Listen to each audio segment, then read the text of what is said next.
Bienvenidos a Punto SEM, un espacio para conversar sobre la salud, sobre el bienestar, sobre la familia. Y hoy tenemos un tema muy interesante y para eso una invitada de lujo que nos acompaña hoy, que es la doctora Malena Amarillo, a quien le damos la bienvenida. Malena es diplomada en Medicina Sexual e integrante de la Sociedad Uruguaya de Medicina Sexual.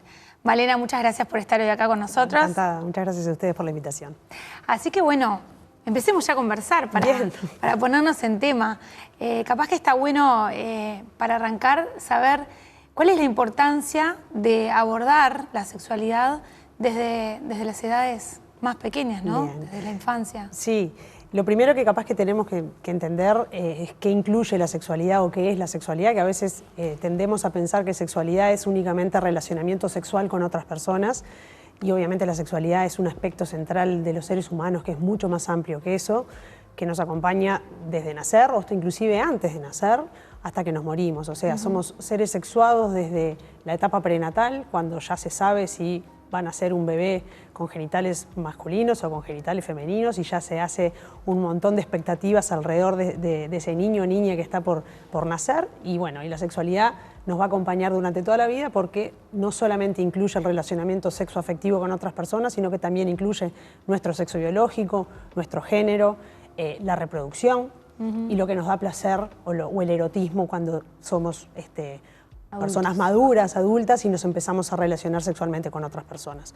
Por lo tanto, el pensar en educación sexual integral en edades precoces, siempre está bueno aclarar que la educación sexual es algo que se enseña de manera gradual y acorde a las edades a las que estamos pensando, que si vamos a hablarle a un niño de 4 o 5 años sobre sexualidad, claramente no van a ser los mismos contenidos que le voy a dar a un adolescente, ¿no? Como cualquier materia de la vida, la matemática que le damos a los niños de primero de liceo no es la misma que le damos a los de primero de escuela. Y que aparte que sea contenido que ellos puedan entender y que sea puedan el descifrar, adecuado para su edad. Exactamente. Entonces, si pensamos en lo que es la corporalidad o lo que es lo físico, en edades precoces, el enseñar a identificar las partes del cuerpo, el cuidado del cuerpo, el respeto del cuerpo del uno y el del otro, el de los espacios. Ese tipo de cosas, por ejemplo, hay evidencia de sobra a nivel mundial que ayuda, por ejemplo, entre otras cosas, a prevenir situaciones de abuso, ¿no? Cuando los niños son capaces de identificar qué partes del cuerpo, por ejemplo, son las partes privadas, donde hay que hacer mucho hincapié en la privacidad, en qué circunstancias un adulto podría llegar a asistir a ese niño. Vamos a poner un ejemplo, en una consulta con el pediatra, en un vestuario para ayudarlos a vestirse cuando son muy chiquitos, sino saber en qué circunstancias alguien podría llegar a participar de la asistencia de su cuerpo y en qué otras no. Ese tipo de cosas ayuda, es educación sexual. Y conversar también con el adulto, ¿no? Por supuesto. En caso en que no. Y la importancia de eso, de hacerle entender en esas contadas circunstancias, que son pocas, ¿no? Las circunstancias en las cuales una persona podría llegar a tocar el cuerpo de un niño con el consentimiento y con el aval y con el permiso necesario. Pongo siempre el ejemplo de la consulta con el pediatra, pero en general los pediatras le piden permiso al paciente, le dicen, bueno, mirá que yo ahora te voy a examinar, y ellos entienden, bueno, si me están pidiendo permiso para examinarme los genitales es porque esto es una parte de mi cuerpo. Un consentimiento del otro lado. Claro, y es una parte de mi cuerpo al cual le tengo que prestar una atención diferente, ¿no? Entonces, ese tipo de herramientas de la noción y de la corporalidad es parte fundamental de la educación sexual integral. Y después el relacionamiento humano entre las personas y siempre pensando en un enfoque positivo de la sexualidad, como algo que puede ser sumamente placentero en nuestra edad adulta, el enfoque desde un lado de promoción de salud va a generar, entre otras cosas, que a la larga uno pueda tener una sexualidad placentera, responsable, disfrutable, y no vivirla desde, como nunca me enseñaron nada de esto, esto tiene algo, de repente, una connotación negativa, o en general a veces se pensaba que la educación sexual tenía que venir desde el lado de la prevención de los riesgos, ¿no? De lo malo que me podía suceder con la sexualidad. Bueno, desmitificar un poco esas cosas, ¿no? Desde un lado más bien de promoción de salud, de conocimiento profundo del cuerpo, del respeto y de promover relaciones saludables entre las personas. Bárbaro, ahí va. Y bueno, me imagino que esto así, ahora, empezamos charlando como de los más chiquitos, pero bueno, hay cambios que se van a dar en en la sexualidad a lo largo de las distintas etapas. Sí. Y bueno, a veces como adultos nos resulta, capaz que como adultos, como padres, difícil de saber cómo acompañar en todas esas etapas. ¿Qué es lo que les está pasando a ellos? ¿Cómo se relacionan con esa sexualidad desde que van creciendo hasta llegar a la adolescencia? Y cómo el adulto los puede ir acompañando. Bien. Como, pensemos que del otro lado también, no sé, que quieren escuchar como, bueno, ¿qué puedo hacer y qué no puedo hacer como Bien. adulto para ayudarlos, como vos decías, a después a realmente que eso se traduzca en una sexualidad saludable, plena? Sí. Creo que capaz que una de las cosas que siempre ayuda a explicar a los adultos es que la sexualidad en los niños, por ejemplo, tiene como una funcionalidad más bien de exploración y de autoconocimiento. ¿A qué me refiero con esto? Que no es nada infrecuente que nos encontremos con que un niño se está autoestimulando o tocando porque descubre que tocándose cierta parte del cuerpo, niños chicos, por ejemplo, Sí, ¿no? sí. Tocar cierta parte de su cuerpo le genera una sensación agradable. Eso no es nada infrecuente, no tiene nada de patológico. En general a los adultos nos puede generar un poco de incomodidad porque nosotros pensamos en eso como una actividad que si la trasladamos a lo que es el mundo adulto, obviamente puede generar un poco de incomodidad. Pero hay que entender que en los niños esta etapa de exploración, de autoconocimiento, no tiene el contenido, la connotación erótica que le damos los adultos. Claro. ¿tá? Es meramente exploración. Por algo no sienten pudor y lo hacen adelante de repente de otras personas. Ahí obviamente no estoy diciendo que no haya que reparar en eso. Sí es una buena oportunidad, por ejemplo, de hablar, de conversar y explicar que no hay nada malo en tocar su cuerpo, que el niño o la niña es libre de tocar su cuerpo cuantas veces quiera.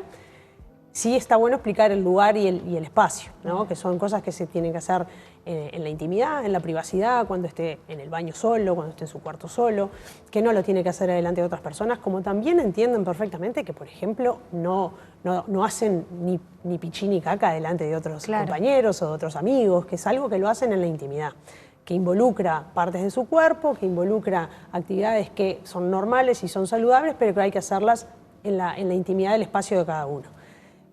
Siempre igual está bueno aclarar el cómo reaccionamos los adultos ante una situación de esas. Claro, porque esa incomodidad, eso puede generar después, ¿no? Como esa incomodidad y eso que nos interpela, porque no sabemos qué es lo que hacer en ese momento, puede traducirse en algo a nivel del lenguaje corporal de las personas o hasta mismo en no saber qué hacer y reaccionar con un enojo o con rezongo.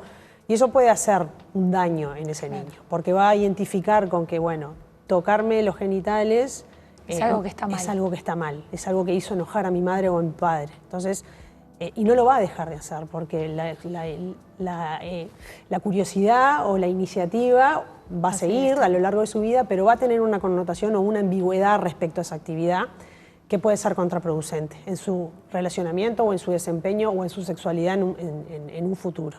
Entonces, el reparar, parar y charlarlo es súper necesario, pero siempre desde el diálogo y no desde el enojo ni desde la reprimienda, porque puede ser sumamente contraproducente. Bien. Ya en etapas más grandes ni que hablar. Y ahí también me ponía a pensar, también el tema de poder ponerle nombres a las partes del cuerpo y que sea claro, ¿no? Eso sí, eso es súper importante. Incluso porque pensaba esto que vos decías, bueno, quiénes pueden tocar mi cuerpo, quiénes no. El hecho que después puedan poner en palabras realmente qué es lo que pasó y qué parte del cuerpo. Que puedan identificarlo y puedan transmitirlo y puedan contarlo. Sí, si no le dicen el nombre a los genitales que tienen que tener y que hay que darles, puede pasar eso, que de repente el día de mañana no sepan transmitir si les pasó algo malo, si tuvieron una situación de un posible abuso, que es lo último que uno quiere, por supuesto. Pero si pueden identificar su cuerpo, qué es lo que está pasando, qué es, y nombrarlo como corresponde, obviamente el lenguaje y la comunicación va a ser otra. Pero en esto que decía de la exploración y las etapas normales del descubrimiento del cuerpo y de las situaciones que dan placer, y de cómo reaccionamos los adultos en un adolescente, por ejemplo, con el despertar sexual y las hormonas, donde va a haber un interés marcado por la masturbación, la autoestimulación, el cómo reaccionamos los adultos ante una posible situación de encontrarnos a alguno de nuestros hijos en algo así, que obviamente es una situación incómoda para todos, pero bueno, ¿Qué podemos hacer ahí? Puede pasar. Puede pasar, sí. Capaz que todos conocemos a alguien que le haya sucedido algo así. Bueno, el cómo reaccionamos, cómo marcamos los límites, los espacios, desde no entrarle sin pedir permiso, sin tocar la puerta a un adolescente que de repente está en el baño o en su cuarto, a lo mismo si lo está haciendo en un lugar que no corresponde o si no está respetando el espacio público. Ese tipo de cosas, yo sé que puede resultar, bueno, pero no es difícil hacerlo sin que se me note en la cara que estoy profundamente incómodo, pero hay que hacer un pequeño esfuerzo. Y en cuanto al acompañamiento, yo siempre sugiero, porque entiendo que si nosotros mismos no tuvimos educación sexual integral cuando crecimos, capaz que son conocimientos o habilidades o destrezas que no tenemos. Yo siempre recomiendo, hoy en día hay una enorme variedad de bibliografía, muy linda, con buenos contenidos. De repente comprar un libro, que además los libros tienden a aclarar para qué edades están pensados y leerlos en compañía de ellos. Porque podemos tener la suerte de tener un niño curioso y que pregunte y que sea súper inquieto y quiera aprender de todo, pero podemos tener un niño que no pregunte nunca nada. O un adolescente que no pregunte nunca nada. Y no significa que no le interesa o que eso no necesite en ese momento de ese acompañamiento. Va a ser simplemente que no encontró ni el lugar ni el momento para preguntarnos. Sí. Y hoy en día... Los libros se acercan. Los libros se acercan y además nos aseguramos que sea un material y un contenido que esté avalado, que esté basado en buen material. Porque hoy en día los niños y los jóvenes consumen de todos lados también, ¿no? Tienen las tecnologías de la información y la comunicación al alcance de la mano y si tienen una duda o una inquietud, tienen a dónde ir a buscarlas. Si nosotros podemos lograr ser referentes y ganarnos la confianza para por lo menos mostrar que si hay algo que les genere inquietud o dudas, pueden acudir a nosotros, es pura ganancia. Que no es fácil, porque competirlo hoy en día a TikTok o a Instagram o a esos contenidos que son instantáneos. O WhatsApp que llegan contenidos que de repente es muy difícil a veces son muy difíciles y además es difícil de ganarle en cuanto al entretenimiento, ¿no? Porque para ellos de repente es mucho más divertido mirar información sobre sexualidad de un influencer que de nuestros padres. Eso, competirle en la edad adolescente ganarle a ese tipo de propuestas es difícil, pero por lo menos tratar de ir haciendo un acompañamiento en edades precoces con libros, ni que hablar, tratar de ver qué es lo que están buscando en internet sin invadirles la privacidad, pero bueno, ver qué te interesa, qué es lo que te genera dudas, hablar no solo en el momento que viene la pregunta antes si no venía la pregunta de dónde nacen los bebés, capaz que no se abordaba ningún tema. Yo creo que anticipar, por ejemplo, a los cambios que vienen con la adolescencia, hablarlos desde antes, me parece que es re positivo. O sea, si nosotros estamos hablando sobre lo que va a suceder o el desarrollo corporal, psicológico, todos los cambios que vienen en la pubertad, que además es un periodo súper variable, que en general ocurre entre los 10 y los 14 años, pero a veces puede suceder antes. O puede suceder que estén en una clase donde un compañero o una compañera se desarrolló mucho antes que ellos. Ahí va, o sea, eso como que también les da como tranquilidad de saber lo que esperar. Exacto. No solo para uno, pienso, no solo para, en el caso del niño, para el niño, sino que sepan también qué le puede pasar a la niña que está sentada al lado. Ni que hablar, de que tengan noción de qué es lo que pasa en el compañero, en el cuerpo de la compañera. Para generar esa empatía también, ¿no? Claramente, sí, eso sin duda. Anticipar ese tipo de cosas me parece que genera impactos positivos en ellos y en relacionamiento con sus compañeros, con sus amigos, con su familia, con sus hermanos. Y además puede también suceder eso, que haya edades diferentes en la casa, que haya niños que se llevan varios años de diferencia y bueno, o sea, el tema, por ejemplo, del desarrollo en la adolescencia puede llegar o se puede hablar en un niño que de repente es mucho más chiquito, pero ¿por qué? Porque tiene un hermano o una hermana que lo está atravesando. Entonces, si lo vamos hablando, capaz que corre con una ventajita y cuando ese niño está llegando a la etapa de la adolescencia, no lo agarra por sorpresa una polución nocturna en un varón o la primera menstruación o la menarca en la niña, que vayan ya anticipándose a los cambios que pueden venir, que pueden ser además a veces sumamente angustiantes, ¿no? O sea, es tremendo, pero la palabra adolescencia que viene de doler y de adolecer, bueno, ya tiene su peso. Tiene una carga y podemos tratar de hacerla un poquito más liviana si ya nos anticipamos a ese torbellino de cambios que van a venir. Claro, sí, ahí en la adolescencia con todos los cambios también físicos, emocionales, debe ser como de las etapas más difíciles ¿no? Para poder realmente estar ahí en ese acompañamiento. Claro, y en esto de lo que es el desarrollo de la identidad sexual, esto que mencioné más temprano, de todo lo que incluye la sexualidad, ¿no? Que dijimos que era el sexo biológico, que era el género, que era nuestra identidad de género, nuestra orientación sexual, qué es lo que nos gusta y qué es lo que no, qué es lo que nos da placer, todo eso que se va conformando en etapas precoces en la infancia, pero que se termina de solidificar o de consolidar en la adolescencia, cuando vienen los cambios vinculados a la producción de hormonas sexuales, progesterona y estrógeno en las mujeres y la testosterona en el varón.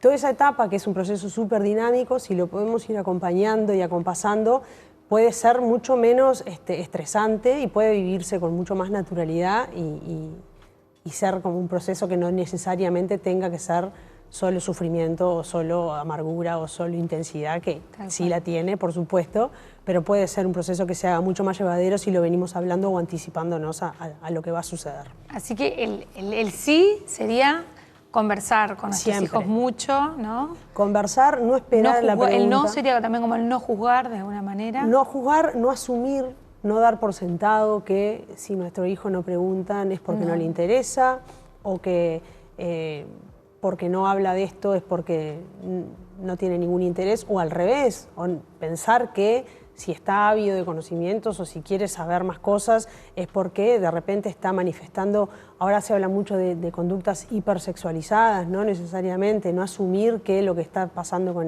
con ese niño, que quizás lo único que tiene es curiosidad. No asumir que eso pueda devenir en algo malo. Bueno. Sin duda sí, el diálogo y el compartir y el intercambio me parece que siempre es positivo. Y respaldarse de repente en averiguar de repente qué buenos contenidos hay para apoyarse. ¿Qué recursos? Hay recursos que son buenos a nivel audiovisual, hay recursos a nivel de libros, porque, insisto, creo que la sexualidad nos interpela y nos pone a veces tan incómodos, pero no desde el lado conservador de uno, sino por desconocimiento, porque no tenemos las herramientas. Entonces, bueno, podemos informarnos un poco. Malena, para terminar, una pregunta un poco sobre los mitos, ¿no?, que hay atrás de la educación sexual. ¿Cómo desmistificar? Sí. Se me ocurre uno puntual que tiene que ver con esto de ahora, el hecho de conversar tanto, que alguien puede decir, bueno, esto de conversar tanto, estamos en un momento en que los niños no saben bien cómo se sienten, tienen como más preguntas que certezas. Pero capaz que vos tenés algún otro mito. Bueno, en general, los mitos o los miedos que hay alrededor de la educación sexual integral, primero, la falsa idea que se adoctrina a los niños o a los jóvenes en una falsa idea de que le voy a dar ideas o que le voy a promover conductas sexuales inadecuadas. Hay evidencia de sobra, primero que nada, que la educación sexual integral está basada en evidencia científica, no es algo que a alguien se le ocurrió o que viene de una doctrina o una ideología. Hay evidencia médica y científica que respalda los beneficios de la educación sexual integral. Aquellos países que tienen planes hace muchísimos años ya, en edades precoces, hablo de a partir de los 3, 4 años, han demostrado que tienen menores tasas de infecciones de transmisión sexual, retrasan el inicio de las relaciones sexuales. En general, en los países donde hay educación sexual integral, hace muchísimos años los jóvenes arrancan su vida sexual con otras personas más tarde.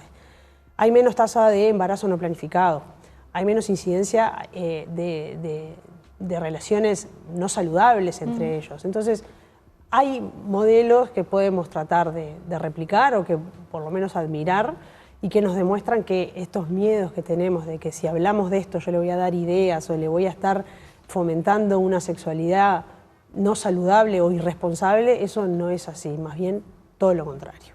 Bien. Bueno, te agradecemos muchísimo, la verdad, me parece que fue una instancia súper enriquecedora. Y bueno, y te esperamos para charlar en cualquier otra oportunidad porque esto da como para muchísimo más. Para largo, muchas gracias. Y bueno, y ustedes nos reencontramos en el próximo episodio de Punto SEM para seguir conversando sobre todos estos temas que nos interpelan también como sociedad y nos invita a conversar en familia. Muchas gracias. Hasta la próxima.